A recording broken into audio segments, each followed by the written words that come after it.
Tilt up. Ooh. You enjoy an ugly olive green? Where are we? Edinburgh Castle. Okay, we're at Edinburgh Castle. Hello, my name is Taylor. I am back at the hotel. I apologize for the lighting and also the sound. I cannot figure out how to close the window all the way, and I was hoping the view of Scotland would be a little nicer, but unfortunately it's not. So this is what we're working with, but I did a bunch of thrifting around Scotland. So we will tilt up back side, basically pending transaction. So it's really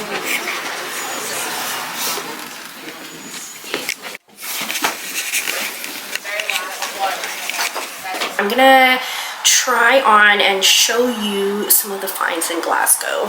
Okay, so each of these scarves I had thrifted for £1 each. So this one is just a cute little scarf. I think it will be nice just for the fall. Okay, and this one was also £1.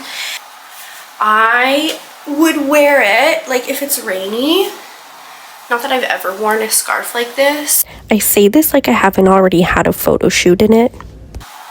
Wore this one day when it was super windy in Scotland. I might even turn it into a bag or something like that. It is a little scratchy. It is definitely wool. And it has a tag on it from where it was made. And let me see if I can find it. Can't read the percentage, but it's wool and acrylic, and it is British made. So, oh, I think it's 50% wool, 50% acrylic. Okay, I thrifted this cardigan. Okay, I love it. I wore it all day today. We went to Edinburgh and it was lovely. It's very soft. Okay, I don't know if you can really see. And yeah, here are the earrings that I thrifted. I washed them and put them on, so I really like them. I also did a lot of knitting on the train. I've been really inspired by head wraps and headscarves, especially for the fall season. So I've been using the mohair that I got in Ireland to make my own version. I definitely freestyled it of a head wrap for the winter. So I will be showing you guys that very shortly. Also, I wish I filmed more of the project, but here's a perfect example of what happened when I tried to film in the car. Believed her dad was innocent to testify about that. That wasn't a good idea. I didn't think it would do that.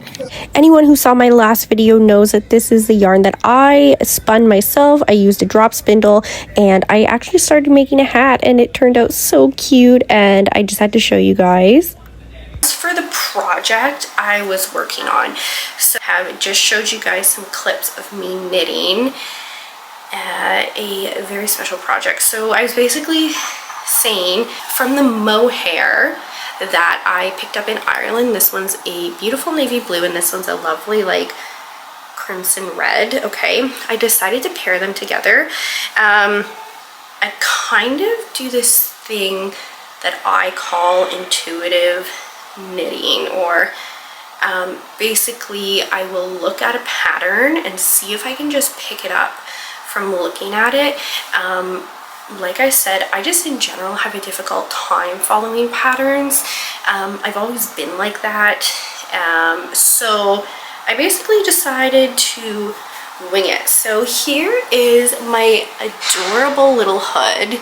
Okay, I'll show you from the side.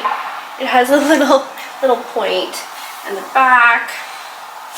Okay, other side. So this was my first time attempting kind of just making a hood intuitively from how I thought it would be knit. And I'll show you guys. Cute little knot. Honestly, I really do love it, but if I were to make it again, there would be a few things that I would change about it. Number one, I honestly didn't know how much mohair would be in one ball, So I was kind of afraid to go too long on the ends because I didn't know if I'd have enough for the other side. So one thing I would do if I was making it again would be to make these longer.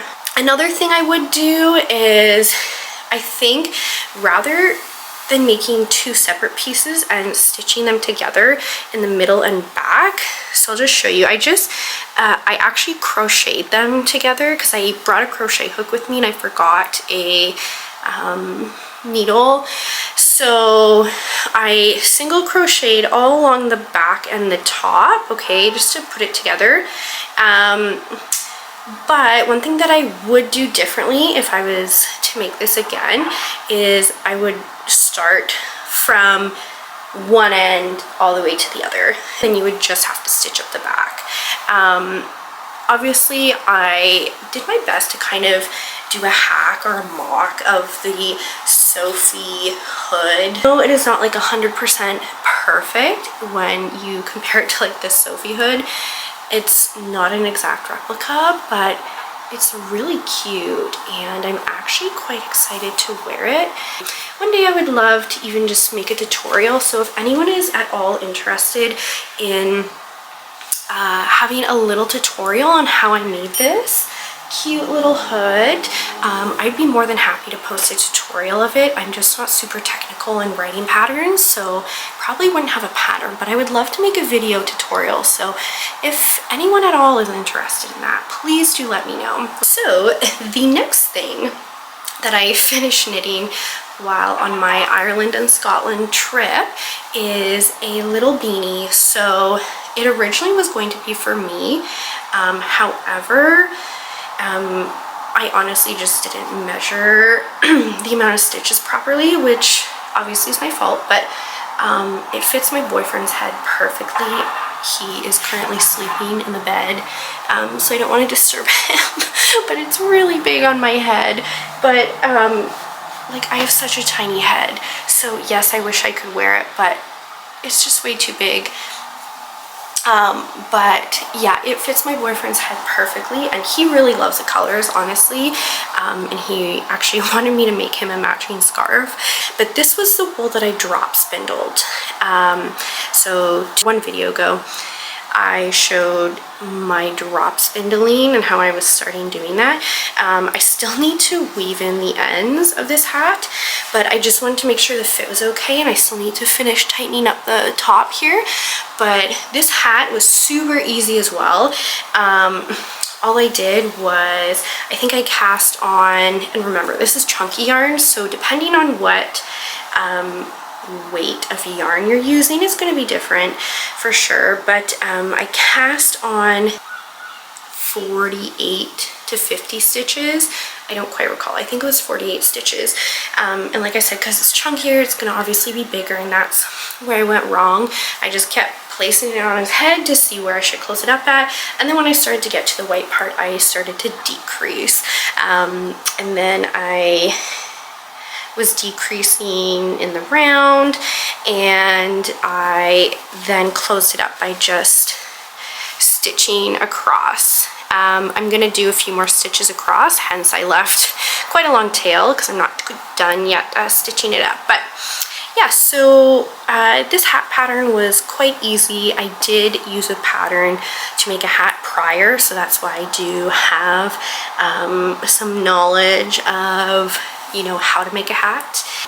I'll see if I can even get a picture to post to my Instagram of him in the hat. At the University of Glasgow, I found this incredible book right away. And like I said, even though I don't love reading patterns, I know that to improve my skill, and also one day if I want to, you know, start writing my own knitting patterns, knitting or crochet patterns, I need to get practice. So anyways, I thought it was really neat to have a book, Glasgow University Knits, and there are already some knits that I want to do. So little boot cuffs. Oh, they have these beautiful pillows. I have yet to knit pillows or pillow covers, that's definitely a beautiful project I would love to start working on. One that I really want to spend time working on would be these gloves. I would love to make them in this yarn. Now, where did I get this yarn? You will see. While we were in Edinburgh for a day, we came across a tourist shop and we stopped in, and I didn't know if there would be any yarn, but it turned out there was, so we had to take a look at it. Okay, so we have located the wool, but I'm not sure what color. I'm partial to the little golden yellow myself. Where? I like a warm color right at the end. Right at the end. Okay. I like the warm colors. Is that like orangey? Oh, this is a beautiful color. So I do enjoy an ugly olive green. oh, I'm partial to that as well. That. Okay. This is actually really tough. You know what? I do like a nice yellow. What do you think? I enjoy a yellow. I enjoy yellow too. I like yellow. And you know, for the winter months, it might brighten up my soul. No. I like that. Can you knit that for me? Sure. I'll knit that the for sheep you. one. Oh, look at the little Knit me sheep. some sheeps? Yeah, I'll get on knitting you some Okay, sheep. great. Do that. Okay, so I think because my sister likes the yellow, we'll go with the yellow. I like the yellow. We like the yellow. Okay. Well, what are you making with it though? I don't Do you have a honestly project know. in mind? Maybe a hat, some mittens. This could be lovely for some mittens. And really yellow, to And me, it can be a neutral, so it goes with anything. Where's it from? Oh, it's Where's it Aran from? wool. Aran wool. Okay. Now I think it's a little pricier because this is a tourist shop, but They all are. what can you do? It's Edinburgh. Okay, I think we've locked in a yarn. Locked and loaded. Good stuff.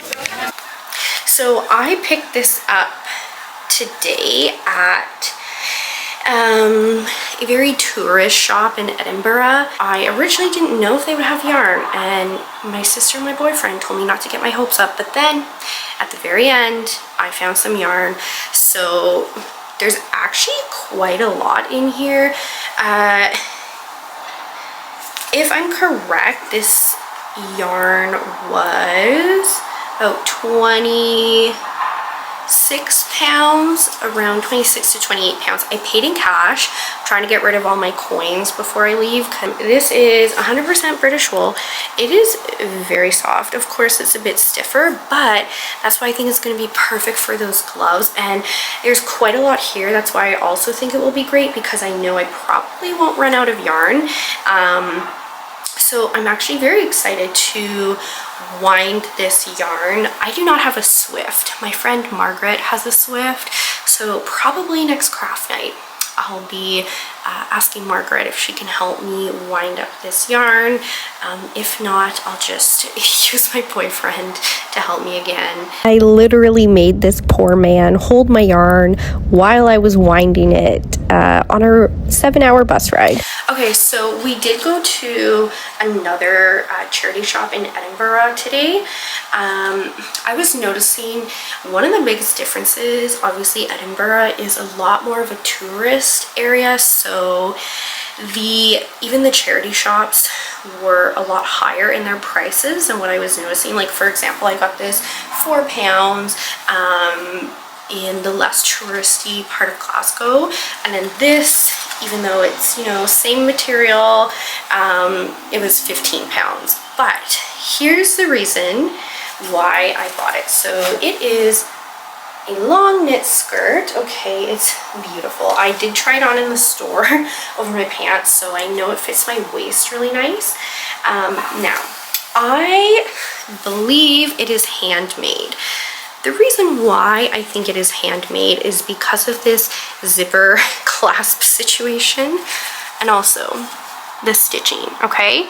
No commercial store or manufacturer would stitch up their waistbands like this. And also this clasp situation, it is so open. And also just the way it's stitched on, you can tell. And then also they did not cut the zipper. So what they did is they left the tail of the zipper, and actually I just noticed, but they hand sewed in the zipper. So that is why I am guessing this, and also this skirt doesn't have a tag, but I tried it on and it is beautiful. It's truly like, if someone handmade this, which most likely they did, I can tell, this took quite some time. What are the fixes that I need to do to make this work? I am probably going to, because they left the tail of the zipper, I'm going to unstitch it here. I'm going to move up the zipper to cover this gap. I'm going to take out this clasp and probably reattach it after I fix the zipper. Okay, so there is an elastic in the waistband, and they have this little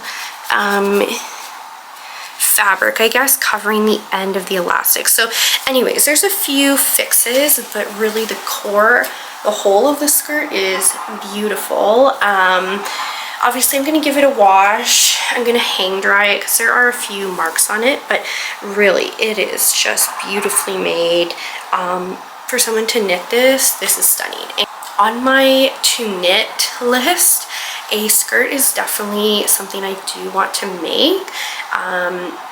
You know, I really would love a knit skirt, so that definitely will be a project that I would like to work on. So having this even just as an outline that I can follow and guesstimate, you know, I can even probably go ahead and count how many stitches they did. Actually, yeah, I probably will do that. Just go in and count how many rows there are, and then probably try to follow the same pattern that they used, just intuitively looking at it again. Or I may, once I get a bit more practice using the University of Glasgow knit book, you know, reading patterns, they have some beautiful patterns, like I was saying, but once I get a bit more practice reading patterns, I might even buy a knitting pattern. Those are all of my thrift finds in Glasgow and Edinburgh. Okay, right now, where are we? The castle of... Where are we? Edinburgh Castle. Okay, we're at Edinburgh Castle. I'm giving Peasant Couture. Oh, Peasant Couture. An outfit, OOTD? OOTD wench look. Okay. The boots are dogs, good for walking. Yeah. The skirt is thrifted. This is thrifted. This is thrifted. Yeah. This is thrifted. Nice. And this I got for free from a work event. Oh, love that. There's the look. Socks are new. She's also our tour guide. Oh, new socks. New socks. Yeah. Gorgeous. Tour guide. Dollar store. Okay. We're on a budget. Sunglasses, Dollarama. Oh, I have matching sunglasses from Dollarama. Yeah.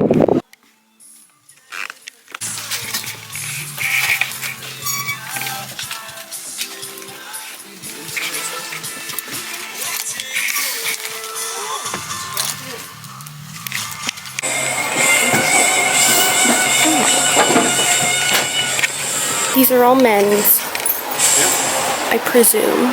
Probably. I like how they have them organized by color. Which one of these would look the best on you? Oh my goodness.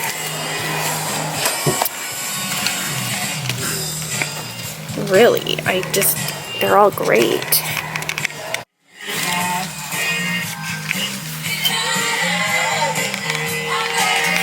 don't know if I should tell you this.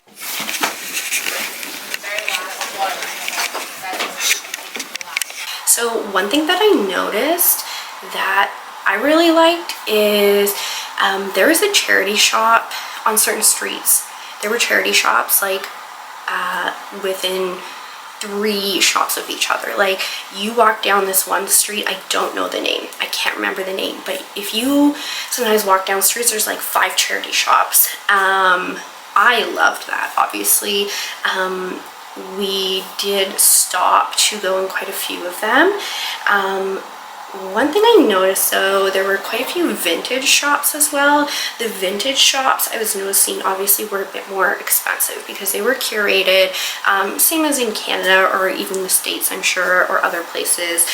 Obviously the thrift or charity shops are going to be cheaper prices, so even though we did go to a few vintage shops, I didn't actually end up purchasing anything from the vintage shops. I mostly stuck to the charity shops.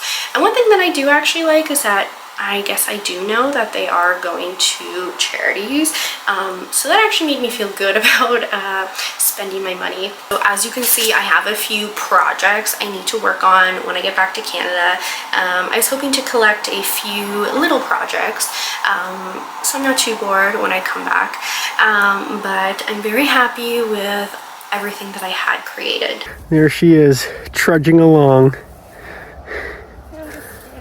She found a stick to help. How are you doing, Taylor?